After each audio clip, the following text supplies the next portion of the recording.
Mi nombre es Nehemías y esta es mi historia. Es el relato de cómo alguien como yo, un simple copero, llegó a desempeñar un papel importante en la reconstrucción de la ciudad de Jerusalén. Debes saber que yo vivía lejos de mi tierra natal. Hace mucho tiempo, mi pueblo fue sacado de Israel y llevado al exilio. Nos habíamos apartado de Dios y nos negamos a cambiar, incluso después de que Él nos advirtiera. Por eso, el rey Nabucodonosor de Babilonia vino y nos llevó lejos. Invadió Israel en 3 ocasiones distintas, y cada vez se llevó consigo a más personas. Este exilio no debería habernos sorprendido. El profeta Jeremías ya había dicho que sucedería, que duraría 70 años y que solo después de ese tiempo podríamos regresar. Han pasado muchos años. Nabucodonosor ya no está, pero nosotros seguimos viviendo en una tierra extranjera. Ahora el rey Artajerjes de Persia está en el poder. Yo le sirvo como su copero. Por mi trabajo, vivo en la fortaleza real de la capital, Susa. Aunque físicamente estaba en Persia, mi corazón estaba en Jerusalén, que quedaba a cientos de kilómetros de distancia. Anhelaba saber cómo estaban la ciudad y su gente. Algunos tal vez se pregunten por qué me importaba tanto una tierra lejana que nunca había visto y personas que no conocía. Pero mi amor por Dios hizo que mi preocupación dejara de centrarse en mí mismo. Ahora era por los demás.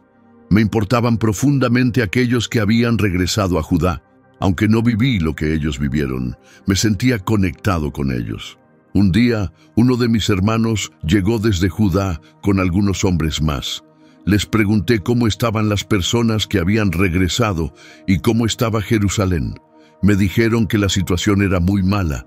La gente sufría mucho y vivía en vergüenza.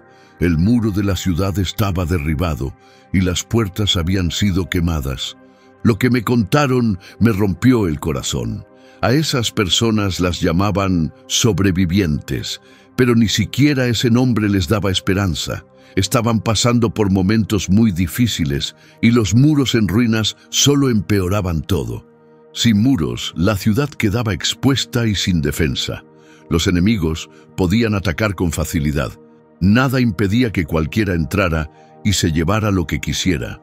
Un lugar sin muros nunca podía sentirse seguro.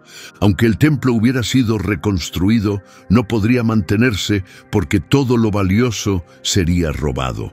Las personas vivían con miedo constante, sin saber cuándo llegaría el peligro. Y todo hombre se preocupa por la seguridad de su familia. Al escuchar esto me derrumbé, mis piernas no me sostuvieron y me senté. Las lágrimas corrieron por mi rostro mientras comenzaba a lamentarme profundamente. Durante varios días lloré, me negué a comer y abrí mi corazón al Dios del cielo. Oré: Señor, Dios de los cielos, tú eres poderoso y digno de respeto. Siempre cumples tu promesa de amor con quienes te aman y obedecen tus mandamientos. Por favor, escucha lo que te digo y cuídame mientras oro día y noche por tu pueblo, Israel. Reconozco nuestras faltas, nosotros, los israelitas, yo mismo y también mi familia, todos hemos pecado contra ti. Hemos actuado muy mal contigo. No seguimos los mandamientos, las instrucciones, ni las leyes que diste por medio de Moisés, tu siervo. Recuerda lo que le dijiste, que si nos alejábamos de ti, seríamos esparcidos entre otras naciones. Pero también prometiste que si regresábamos a ti y obedecíamos tus mandamientos, sin importar cuán lejos estuviéramos, nos traerías de vuelta al lugar que elegiste para poner tu nombre. Este pueblo te pertenece, son los que rescataste con tu mano fuerte y poderosa. Señor, una vez más te pido, escucha a tu siervo y a todos los que respetan tu nombre y se alegran en adorarte. Hoy, ayúdame a tener éxito, permíteme hallar favor delante del hombre a quien sirvo. No busqué a alguien más para arreglar las cosas, no me quejé, simplemente hice lo que sabía que debía hacer. Me volví a Dios y oré con todo mi corazón. Nunca olvidé a quién le oraba. Aunque muchos creen en diferentes dioses, solo el Dios del cielo podía ayudarme de verdad. Le entregué todo mi dolor y preocupación, confiando en que Él se encargaría. Como copero del rey, mi trabajo era servirle el vino y probarlo antes. Era un puesto de confianza en el palacio real. Yo era más que un sirviente. Era el protector personal del rey. Debía probar todo antes que él, asegurándome de que no estuviera envenenado.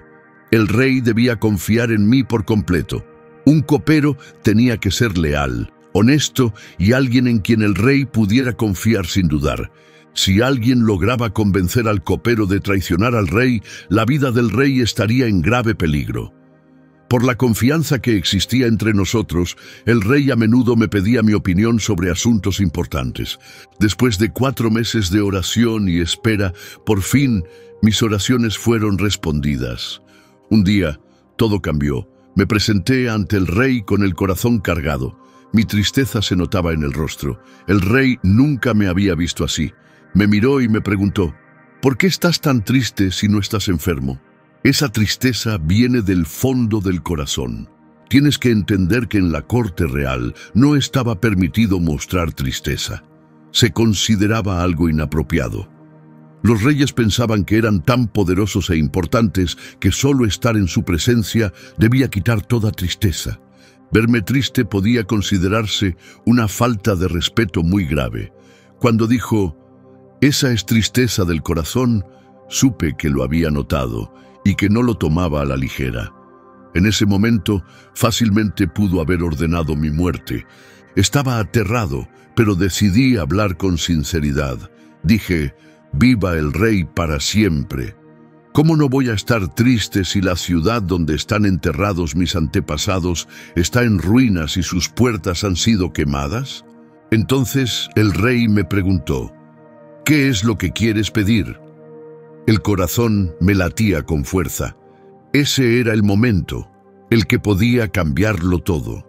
Mucho dependía de lo que ocurriera a continuación. Sabía que no podía controlar el corazón del rey, así que, antes de responder, oré en silencio y puse todo en manos de Dios. Entonces, hablé. Le expliqué lo que me preocupaba. Jerusalén, una ciudad que antes estaba llena de gloria, ahora estaba destruida y en vergüenza. El rey no se enojó. Al contrario, me dijo, «¿Cómo puedo ayudarte?». En ese momento supe que Dios había respondido a esos 4 meses de oración. Le dije, «Si al rey le parece bien y si confía en mí, envíeme a Judá, a la ciudad donde están enterrados mis antepasados, para que pueda reconstruirla». Con la reina sentada a su lado, el rey preguntó, «¿Cuánto tiempo estarás fuera? ¿Cuándo regresarás?». Estaba dispuesto a enviarme, y eso era un honor enorme. Pero yo ya estaba listo. Durante esos meses de oración no solo había pedido, también había planeado. Así que le di al rey un plazo. Luego añadí, «Si al rey le parece bien, podría darme cartas para los gobernadores del otro lado del río, para que me dejen pasar con seguridad hasta Judá. Y una carta para Asaf, encargado del bosque real, para que me dé madera para las puertas de la fortaleza junto al templo, para el muro de la ciudad y para la casa donde viviré». Sabía que necesitaba permiso oficial para viajar con seguridad. Sabía qué materiales se necesitarían y entendía la magnitud del trabajo. Las puertas de la fortaleza, el muro, mi casa, había pensado en todo. No necesitaba más tiempo para planear. Esos 4 meses habían sido suficientes. El rey aprobó todo lo que pedí. Sentí el favor de Dios en cada detalle. Solo Él pudo haber hecho esto posible. Entonces partí, llevando las cartas del rey para los gobernadores de la región más allá del Éufrates. Incluso el rey envió oficiales del ejército y jinetes para acompañarme. Estaba completamente preparado. También tenía toda la madera necesaria del bosque real. El rey de Persia había respondido generosamente a mi petición, pero aunque todo parecía prometedor, esto solo era el comienzo. Me esperaban desafíos que podían poner en riesgo todo lo que había decidido hacer. Cuando llegué al puesto del gobernador, me encontré con dos hombres que se oponían con fuerza a cualquier cosa buena que pudiera pasar en Jerusalén: Sanbalat el horonita y Tobías el amonita. Estaban muy molestos de que alguien hubiera llegado a preocuparse por el bienestar del pueblo de Israel. Mientras Jerusalén siguiera débil y sin defensas, a ellos no les importaba. Incluso con el templo en pie y el culto a Dios en marcha, estaban tranquilos, siempre y cuando el pueblo de Dios siguiera inseguro, agotado y bajo presión. Pero no dejé que su desaprobación me detuviera. Su oposición no apareció mientras oraba, ni mientras hacía planes, ni siquiera cuando tuve por primera vez la visión. Surgió solo cuando comenzó el verdadero progreso. Llegué a Jerusalén con el corazón lleno de sueños, esperanza, oración y un fuerte respaldo del rey. La gente definitivamente notó mi llegada. Iba acompañado de soldados y traía madera del bosque del rey de Persia. Aún así, no hablé de mi misión de inmediato. 3 días después de haber llegado, salí en silencio por la noche con algunos hombres. Era mi primera vez en Jerusalén. Finalmente sentí que estaba en casa. Esa noche salimos por la puerta del valle y comenzamos a inspeccionar los muros de la ciudad. El daño era evidente. Los muros estaban derrumbados y las puertas reducidas a cenizas. Necesitaba ver con mis propios ojos cuán grave era la situación antes de comenzar cualquier reconstrucción. Podría haberme enfocado solo en lo positivo, el hecho de que habíamos regresado a Judá, el templo reconstruido, los sacrificios y la adoración que se llevaban a cabo. Y sí, se había logrado cierto avance, lento pero constante. Había mucho por lo cual estar agradecido. Pero a veces es necesario enfrentar la dura realidad. Y eso fue lo que hice. Hasta ese momento nadie en la ciudad, ni sacerdotes, ni líderes, ni funcionarios, sabía lo que estaba planeando. Todavía no había compartido nada sobre mi misión. El pueblo de Jerusalén no había estado simplemente esperando que alguien viniera a rescatarlos. Más bien, probablemente habían perdido la esperanza.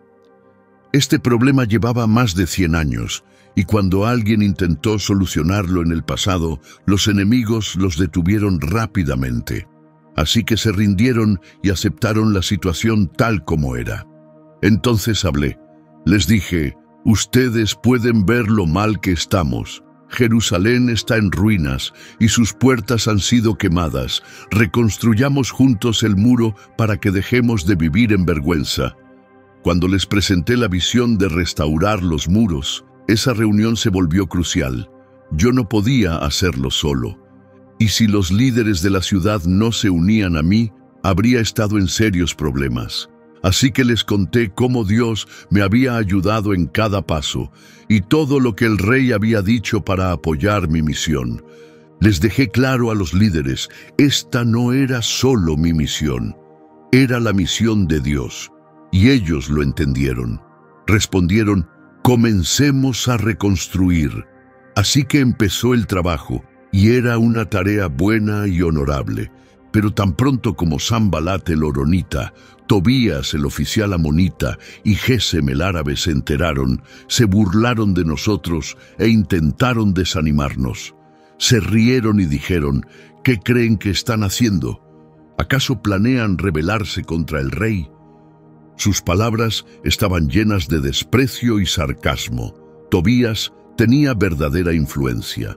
Tenía lazos familiares con el sumo sacerdote y usaba esas relaciones para ganar apoyo entre algunos sacerdotes. Irónicamente, su nombre significa Yahvé es bueno, lo cual era curioso en alguien que se oponía activamente a la obra de Dios. Sanbalat, por medio del matrimonio, también estaba vinculado a familias sacerdotales. No eran enemigos extranjeros, eran nuestros propios compatriotas, ciudadanos de Jerusalén. Uno pensaría que estarían de nuestro lado, pero no era así. Enfrentar oposición es difícil, pero es aún más duro cuando proviene de quienes deberían apoyarte. Se siente como una traición. Sanbalat y Tobías usaron la burla como arma. Su objetivo era humillarme, hacerme sentir pequeño, tonto y fuera de lugar. Nos menospreciaron y se burlaron.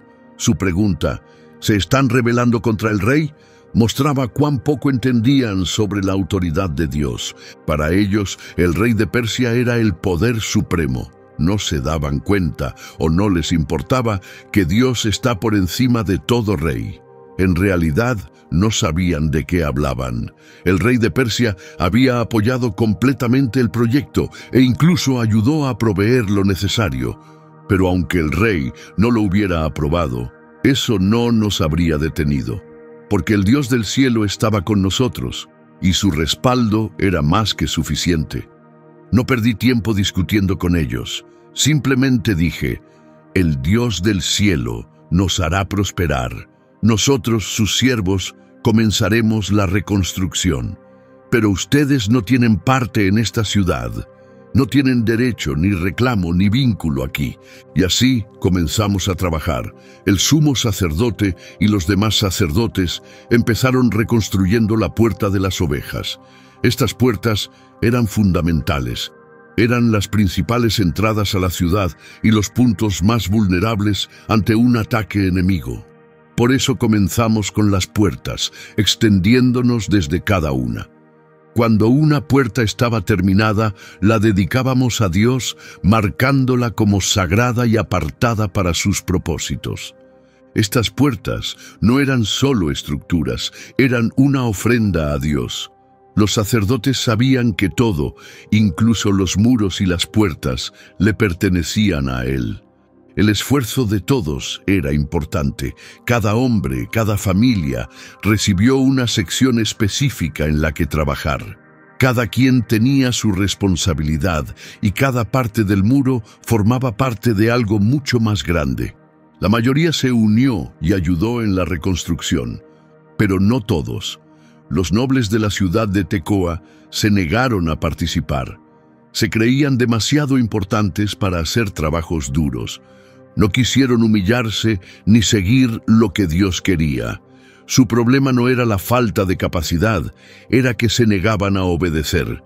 En cambio, personas de todo tipo de oficios, incluso sin experiencia en construcción, trabajaron en la puerta de Yeshaná. No estaban entrenados para este tipo de tareas. La verdad, tenían muchas razones para no participar, pero en lugar de quedarse al margen, dieron un paso al frente y se pusieron a trabajar. Aunque otros dudaban de su habilidad, ayudaron a levantar los muros de Jerusalén. Colocaron vigas, ajustaron puertas y aseguraron todo con cerrojos y barras. Me aseguré de que cada persona fuera responsable de una sección del muro. Cada uno tenía su propio tramo, y todos sabían quién estaba a cargo de qué. Nadie quería que se dijera que hizo un mal trabajo en la obra de Dios. Gente de todos los niveles de la sociedad se unió a la tarea. El que tenía solo una habitación pequeña, los líderes de la ciudad e incluso el sumo sacerdote trabajaban codo a codo. Di la bienvenida a todos los que querían intentarlo. Los animé a comenzar reparando cerca de sus casas. No rechacé a nadie por sus errores o pecados del pasado. Pero tan pronto como Sanbalat supo que estábamos reconstruyendo el muro, se enfureció.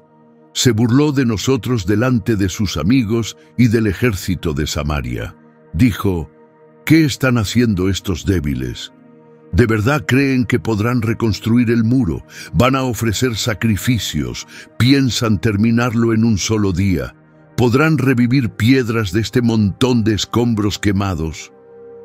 Tobías, que estaba a su lado, agregó su burla. Lo que están construyendo es tan débil que hasta un zorro podría derribarlo con solo caminar encima. A esas alturas, el trabajo ya estaba bastante avanzado y su enojo había aumentado. Ya no solo se burlaban, estaban realmente molestos por nuestro progreso. Como pasa con la mayoría de las burlas, había algo de verdad en sus palabras.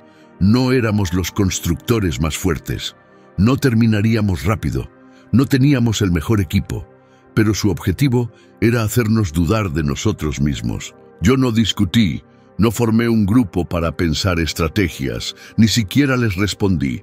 Llevé todo directamente a Dios en oración. Dije, escúchanos, oh Dios, porque nos están insultando.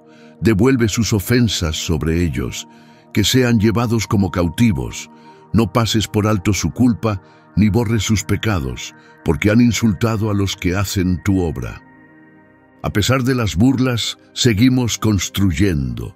Trabajamos hasta que todo el muro alcanzó la mitad de su altura. Y lo logramos porque la gente estaba completamente comprometida, con el corazón en la tarea. Pero cuando Sanbalat, Tobías, los árabes, los amonitas y los de Asdod se enteraron del progreso y vieron que las brechas en el muro estaban cerrándose, se enfurecieron aún más.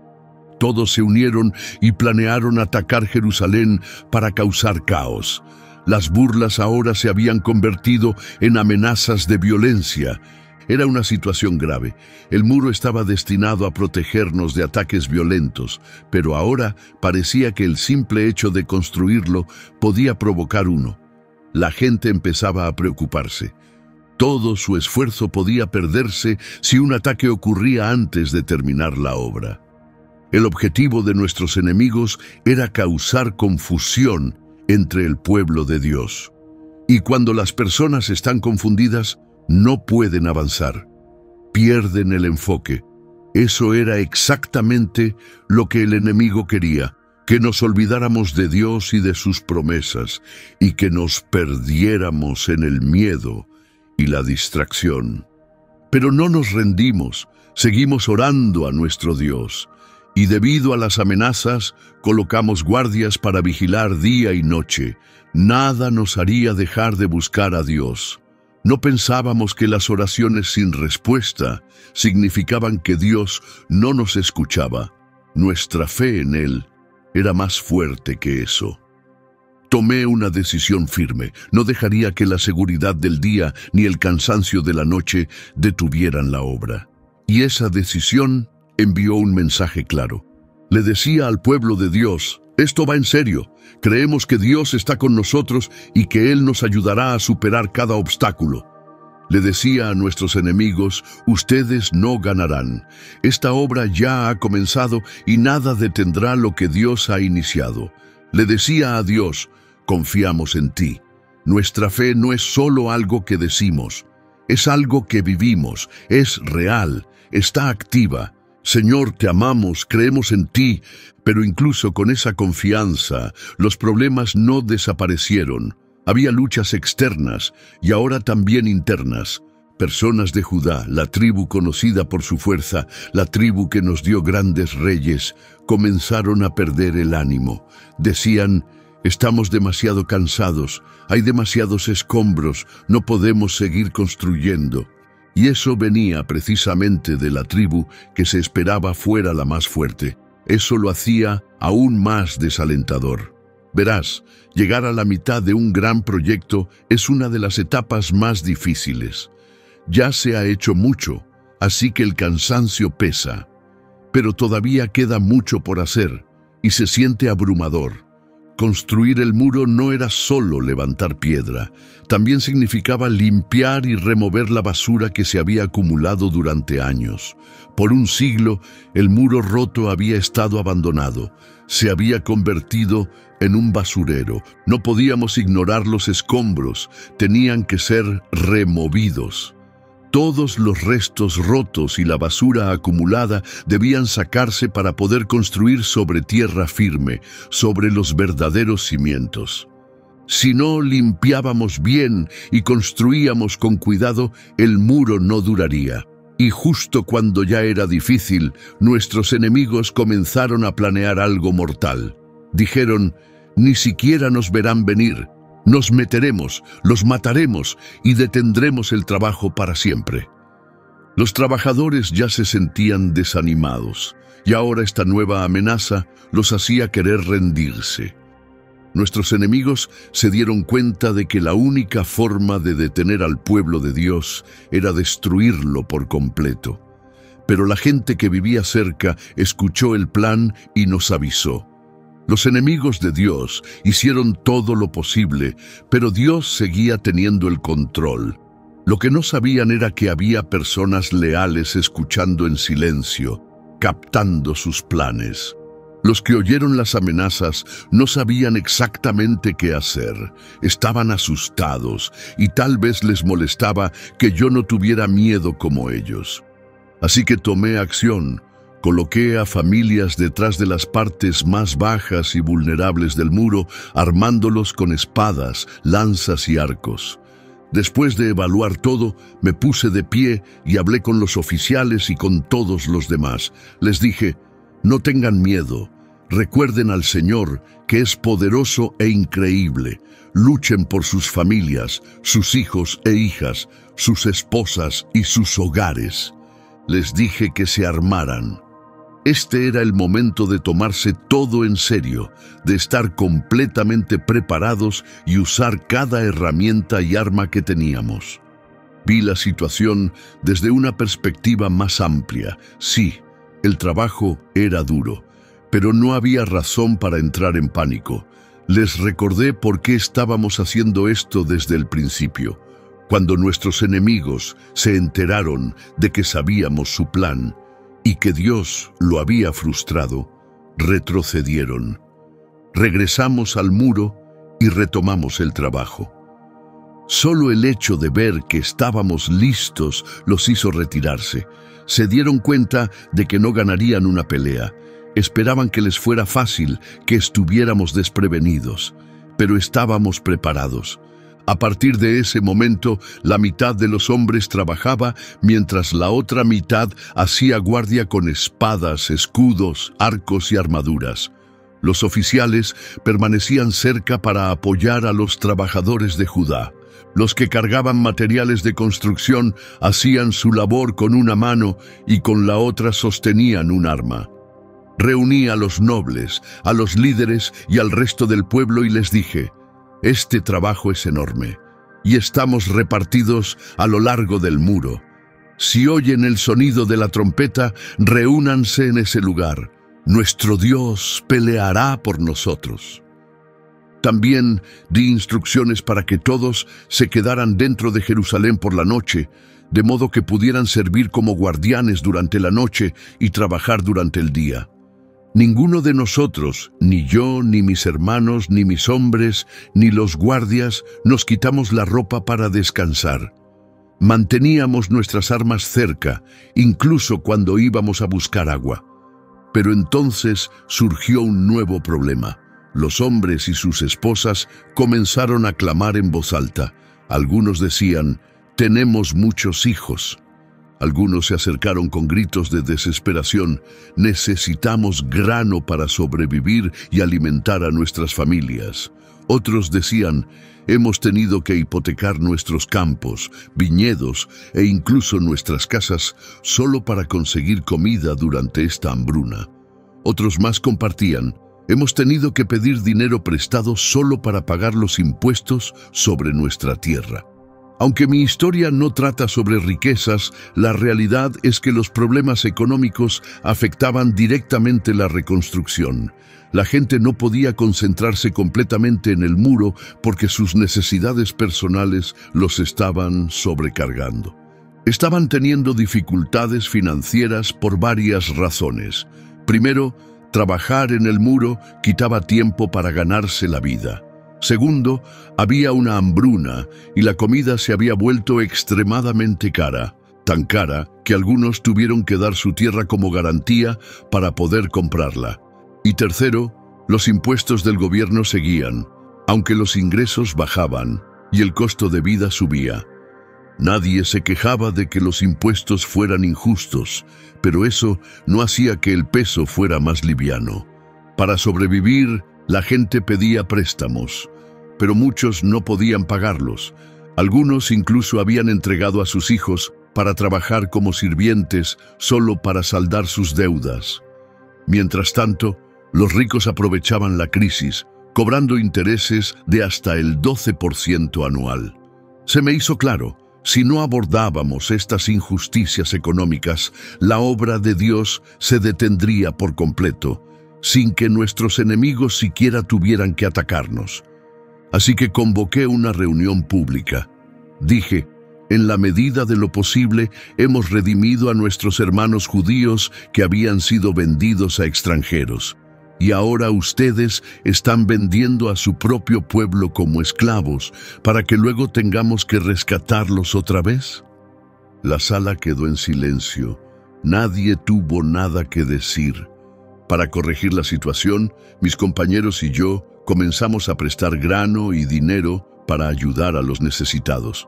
Les dije a los nobles ricos que dejaran de cobrar intereses por completo. Exigí que devolvieran los campos, viñedos, olivares, casas e intereses que habían tomado del pueblo. Ellos aceptaron, dijeron, devolveremos todo, no pediremos nada más, haremos exactamente lo que dices. Para asegurarme de que cumplieran su palabra, llamé a los sacerdotes e hice que los nobles y oficiales hicieran un juramento formal para mantener su promesa. Luego hice algo simbólico, sacudí los pliegues de mi túnica y declaré que Dios sacuda de sus casas y riquezas a todo el que rompa esta promesa, que queden vacíos como esta prenda. Toda la multitud respondió, Amén, y alabó a Dios. Y el pueblo cumplió con lo que había prometido. Poco después de eso, fui nombrado gobernador de Judá. Pero aún así, ni yo ni mis hermanos aceptamos la ración de comida que normalmente se les da a los gobernadores. Los gobernadores anteriores habían impuesto fuertes impuestos al pueblo, exigiendo 40 siclos de plata, además de comida y bebida. Sus asistentes también trataban al pueblo con dureza, pero yo no seguí su ejemplo. Respetaba demasiado a Dios como para abusar de mi cargo. En lugar de eso, dediqué toda mi energía a la reconstrucción del muro.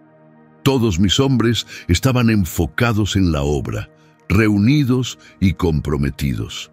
No compramos tierras ni buscamos ganancias personales. Y más allá del trabajo de construcción, también me ocupé de alimentar cada día a 150 judíos y oficiales que comían en mi mesa.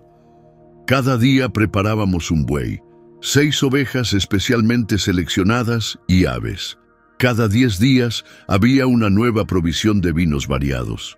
Pero incluso, con todo esto, jamás exigí la ración de alimentos que correspondía al gobernador. El pueblo ya estaba bajo mucha presión y no quería aumentar su carga.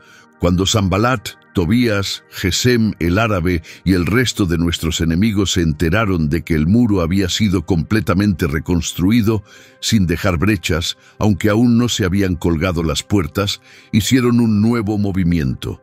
Sanbalat y Gesem enviaron un mensaje pidiéndome que me reuniera con ellos en uno de los pueblos del Valle de Ono. Pero vi a través de su plan. Querían hacerme daño. Así que respondí, estoy realizando una obra importante y no puedo bajar. ¿Por qué habría de detenerse el trabajo solo para ir a reunirme con ustedes? Enviaron ese mensaje 4 veces y cada vez respondí lo mismo. Estaba enfocado. Me negué a caer en su trampa o a dejarme distraer. Entonces, por 5ª vez, Sanbalat envió a su siervo con una carta abierta. Esta vez, el ataque fue público. La carta decía que circulaban rumores entre las naciones, confirmados por Gesem, de que yo estaba planeando una rebelión. Afirmaban que estaba reconstruyendo el muro para hacerme rey, e incluso que había ordenado a profetas que anunciaran, «Hay un rey en Judá». La carta amenazaba con informar al rey y me instaba nuevamente a reunirme con ellos, pero respondí con firmeza, «Nada de lo que dices es verdad, lo estás inventando». Toda su táctica era generar miedo. Esperaban desanimarnos tanto que detuviéramos la obra, pero yo no perdí tiempo discutiendo con mentiras. No intenté explicar cada acusación. Personas como Sanbalat no buscan explicaciones, buscan rendición, y yo no se la daría. No se silencia a un calumniador demostrándole que está equivocado. Reconocí que el objetivo de todo esto era el miedo, y decidí no dejar que el miedo entrara. Ningún enemigo puede obligarnos a tener miedo. El temor es una elección, y yo elegí la fe. Aún así, los ataques no cesaron. Un día visité a Semaías, un hombre que estaba confinado en su casa. Me dijo: «Vamos a escondernos en la casa de Dios, dentro del templo. Cerremos las puertas. Esta noche vienen a matarte». Pero me dije a mí mismo: ¿alguien como yo debe huir por miedo? ¿Voy a esconderme en el templo solo para salvar mi vida? No, no lo haría. Semaías había intentado asustarme para hacerme romper el mandamiento de Dios. El templo era sagrado y solo los sacerdotes podían entrar. Yo no era sacerdote. Entrar habría sido un acto directo de desobediencia. Fue entonces cuando comprendí: Dios no había enviado a Semaías. Él había sido sobornado por el enemigo para profetizar en mi contra. Todo el plan era asustarme para que pecara escondiéndome en el templo. Así podrían usar eso en mi contra para arruinar mi reputación y desacreditarme como líder. Pero su plan no funcionó. Cuando se supo que el muro finalmente había sido completado, el temor se apoderó de las naciones que nos rodeaban. Su confianza se desmoronó al darse cuenta de que ese muro había sido reconstruido con la ayuda de Dios. Lo que sorprendió a todos fue la rapidez con la que se logró. Después de más de un siglo en ruinas, los muros fueron restaurados en solo 52 días. ¿Por qué no se había hecho en los 100 años anteriores? No fue porque la gente no notara la destrucción, no fue porque a nadie le importara. Los muros rotos eran visibles y todos sabían cuán vulnerable se había vuelto Jerusalén. Pero nadie había pasado de simplemente desear que las cosas cambiaran. Cuando el muro se completó, nuestros enemigos quedaron derrotados, no solo porque el muro estaba en pie, sino porque podían ver claramente la mano de Dios en ello. El pueblo fuerte y protegido de Jerusalén se convirtió en un testimonio del poder de nuestro Dios. Aún así, había quienes permanecían cerca del enemigo. Algunos nobles de Judá tenían lazos familiares con Tobías. Sí, el mismo hombre que había intentado detenernos. Estos nobles le escribían cartas con frecuencia y recibían respuestas. Muchos en Judá incluso le habían jurado lealtad. Lo elogiaban ante mí y luego le contaban todo lo que yo decía. Y Tobías seguía enviándome cartas tratando de intimidarme. Cuando el muro estuvo terminado y por fin se colocaron las puertas, nombré a los porteros, a los músicos y a los levitas en sus respectivos puestos. Los levitas y los cantores fueron designados para guiar al pueblo en la adoración. Verás, el propósito del muro no era solo la seguridad. No se trataba de orgullo por tener una ciudad fuerte. Se construyó para que el pueblo de Jerusalén pudiera adorar a Dios con libertad y con más gloria que nunca antes. Puse a mi hermano al frente de la ciudad junto a Ananías, el comandante de la fortaleza, porque era un hombre íntegro que honraba a Dios más que la mayoría. Les di esta instrucción: no abran las puertas de Jerusalén hasta que el sol esté alto. Mientras los porteros seguían de guardia, les ordené que cerraran y aseguraran las puertas. También designé a residentes de Jerusalén para que actuaran como vigilantes, unos en sus puestos asignados, otros cerca de sus propias casas. La victoria fue grande. Los muros estaban en pie, pero no podían proteger la ciudad por sí solos. Necesitábamos vigilantes atentos y comprometidos. Por eso las puertas se abrían tarde y se cerraban temprano. La seguridad era importante. La ciudad en sí era grande y abierta, pero aún le faltaba gente y muchas casas no habían sido reconstruidas. Entonces Dios puso en mi corazón reunir a los nobles, oficiales y al pueblo para registrar sus líneas familiares. Sabía que Jerusalén debía crecer y prosperar, pero primero necesitaba saber quiénes ya estaban allí, tal como cuando caminé por primera vez entre las ruinas para ver los daños con mis propios ojos. Y entonces sucedió algo poderoso. Comenzó un avivamiento. Todos se reunieron como uno solo, hombres, mujeres y niños, de pie en la plaza junto a la puerta del agua. Llamaron a Esdras, el escriba, para que trajera el libro de la ley de Moisés que el Señor había dado a Israel. Esdras había sido quien dirigió la reconstrucción del templo y ayudó a que el pueblo volviera a la verdadera adoración. Yo simplemente continué con la obra que él había comenzado. Así que el sacerdote Esdras sacó la ley y la leyó ante toda la asamblea, todos los que podían entender. Estaba en la plaza pública y leyó desde la mañana hasta el mediodía. Todos escuchaban atentamente las palabras del libro de la ley. Ese libro, los primeros 5 libros de la Biblia, Génesis, Éxodo, Levítico, Números y Deuteronomio, era la guía de Israel para vivir correctamente ante Dios. Entonces yo, Nehemías el gobernador, junto con Esdras y los levitas que ayudaban a enseñar al pueblo, les dijimos: hoy es un día sagrado para el Señor su Dios. No lloren ni se lamenten. Pero el pueblo lloraba al escuchar las palabras de la ley. Les tocaban el corazón profundamente. Entonces Esdras les dijo: vayan y celebren. Disfruten de buena comida y dulces bebidas. Compartan con quienes no hayan preparado nada. Este día pertenece al Señor. No estén tristes. El gozo del Señor es su fortaleza. Los levitas calmaron a la multitud, diciendo: estén tranquilos. Este es un día sagrado. No se dejen dominar por la tristeza.